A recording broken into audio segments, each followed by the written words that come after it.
Hello students, welcome to chapter number 6 thermodynamics. इस chapter में आपने लास्ट लेक्चर में पढ़ा था we have derived a new state function which is gives free energy या फिर free energy function जिसका फॉर्मूला था delta G is equal to delta H minus T delta S. अब ये जो फ्री एनर्जी ऑफ सिस्टम है उसका reaction की स्पॉन्टेनिटी से क्या रिलेशन है वो हम पढ़ेंगे.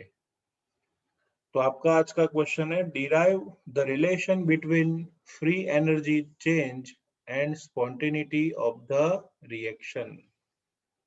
ओके,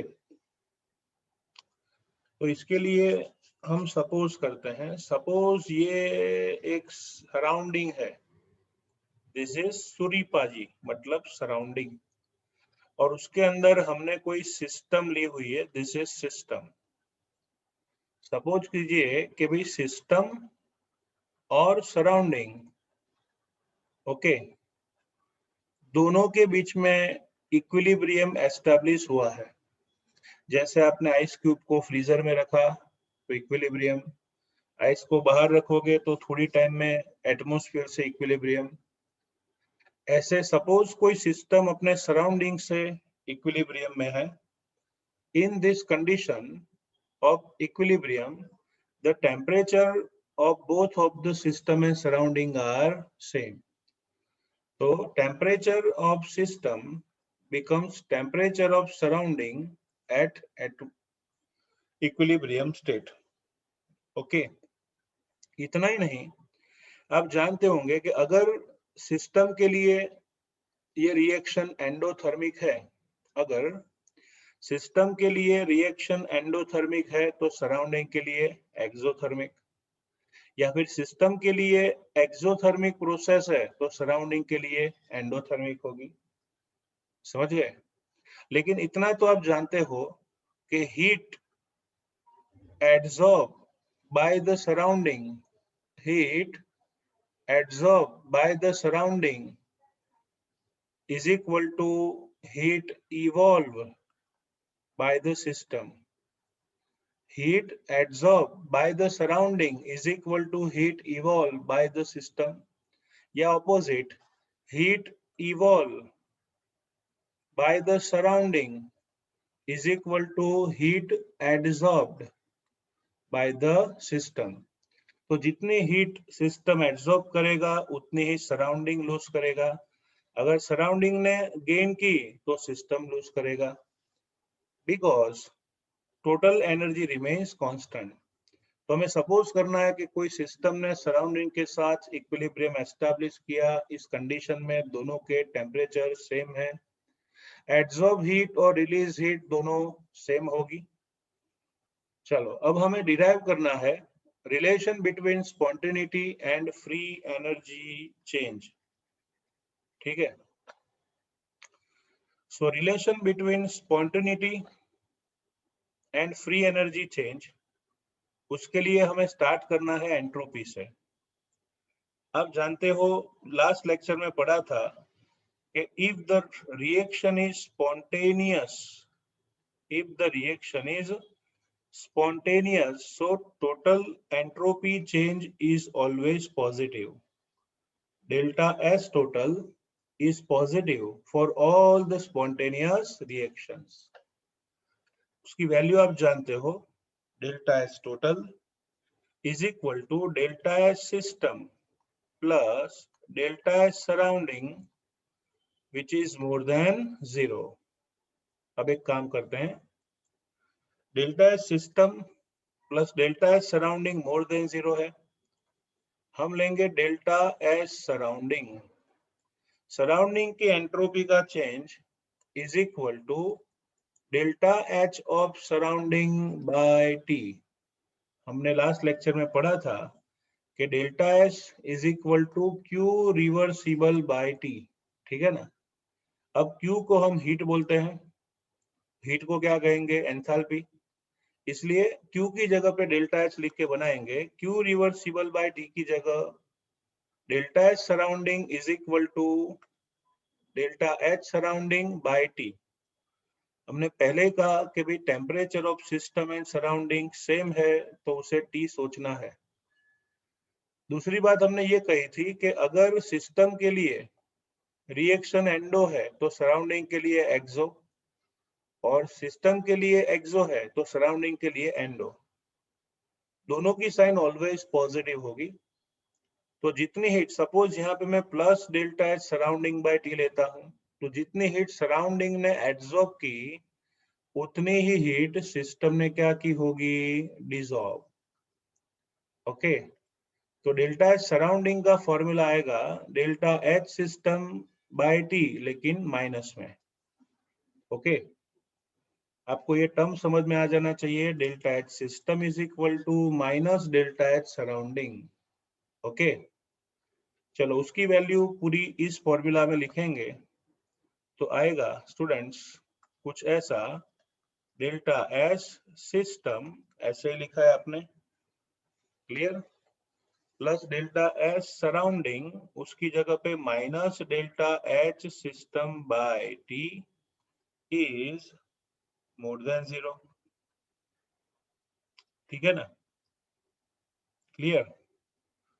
तो मैं यहाँ पे लिख सकता हूँ delta H system plus minus delta H system by T more than 0।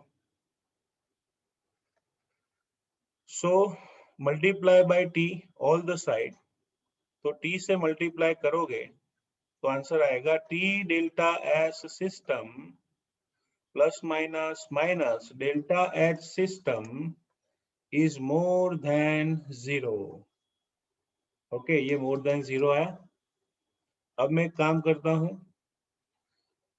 Negative से पूरे, मतलब नेगेटिव साइन से पूरे के पूरे इक्वेशन को मल्टीप्लाई करूं तो आएगा माइनस वाला टर्म प्लस, तो डेल्टा एच सिस्टम, माइनस वाला प्लस लिया, प्लस वाला minus, minus T delta H system more than हो जाएगा less than 0 due to negative multiplication.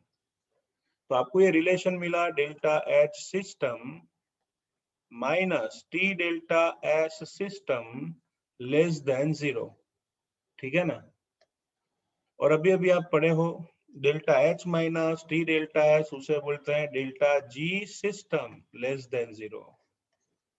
Okay, तो आपने प्रूव किया कि अगर कोई सिस्टम की फ्री एनर्जी का चेंज नेगेटिव है, so reaction occurs itself.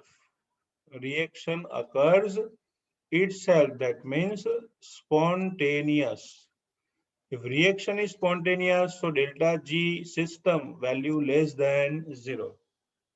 Okay, तो कोई भी सिस्टम की फ्री एनर्जी डिक्रीज हो तो समझना है कि वो रिएक्शन itself होगी। इसके साथ साथ मैं टर्म्स को एक्सप्लेन करता हूं। So let us understand the terms of Gibbs equation. Gibbs equation, उसके मैं टर्म्स एक्सप्लेन करूं तो फॉर्मूला ऐसा है, delta G system is equal to delta H system minus T delta H system.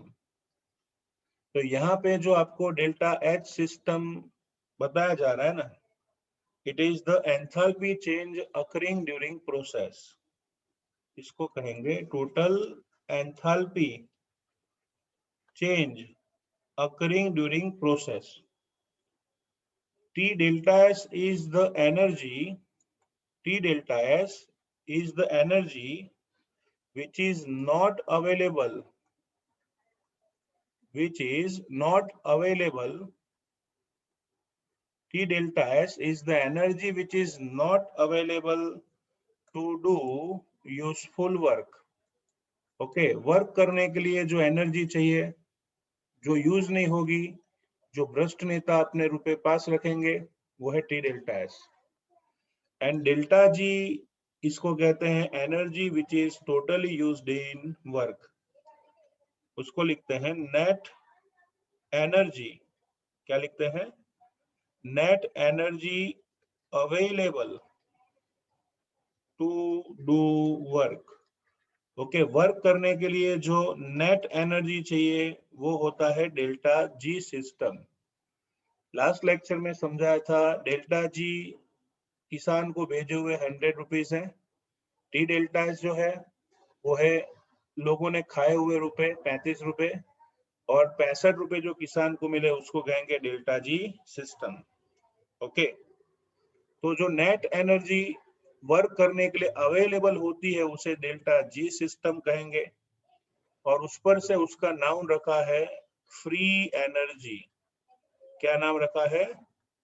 Free energy. So why it is called free energy? The energy which is free to do useful work. जो energy useful work करने के लिए free में पड़ी है उसे क्या कहेंगे? Free energy of the reaction. ठीक है, चलो इसके साथ साथ आगे बढ़े तो उसके बहुत सारे पैरामीटर्स हैं।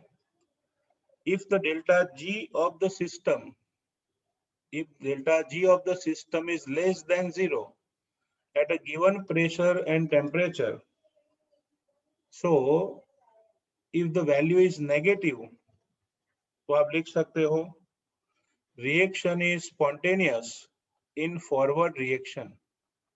Reaction is spontaneous in forward direction. कौन सी डायरेक्शन में? फॉरवर्ड डायरेक्शन में spontaneous होगी। उससे opposite, if the value of delta G is more than 0, that means positive at a given pressure and temperature,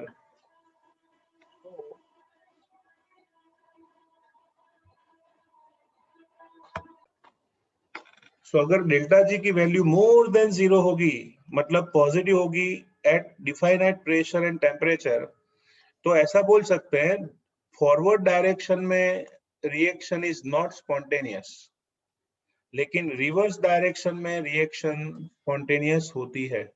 आपको बता दूं यूनिवर्स का रूल है कि रिएक्शन कोई भी वन डायरेक्शन में स्पॉन्टेनियस होगी। ओके, तो याद रखना है डेल्टा जी नेगेटिव है at a given temperature pressure, so reaction is spontaneous in forward, not in reverse. Delta G positive है, so forward में non spontaneous, लेकिन reverse में spontaneous होगी। And third one, if the value of delta G is equal to 0 at given temperature and pressure, so reaction is in equilibrium state. Okay, reaction is in equilibrium state. Reaction equilibrium state में होगी, ऐसा कह सकते हैं। Okay, इसके कुछ पहलू हैं उसकी हम चर्चा करेंगे। देखते हैं, फिर से एक बार ये आगे बढ़ने से पहले इतना याद रखना है कि डेल्टा जी वैल्यू अगर लेस देन 0 है तो spontaneous, more than 0 non spontaneous, is equal to 0 तो it is in equilibrium state. Okay, एक छोटा सा